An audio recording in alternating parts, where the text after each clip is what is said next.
Liver lesions represent a heterogeneous group of pathology ranging from solitary benign lesions to multiple metastases from a variety of primary tumors. Liver lesions may be infiltrative or have mass effect, be solitary or multiple. Benign assessment of liver lesions takes into consideration their appearance and vascularity on a variety of imaging modalities.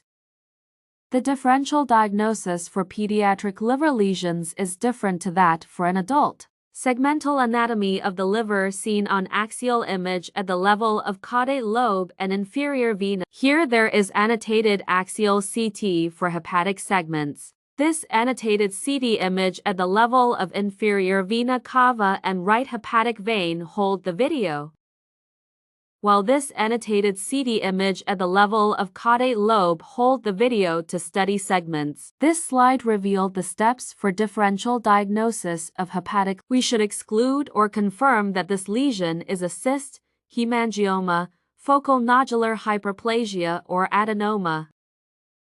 If it is not proved as one of the previously mentioned lesions, biopsy and/or surgery should be indicated.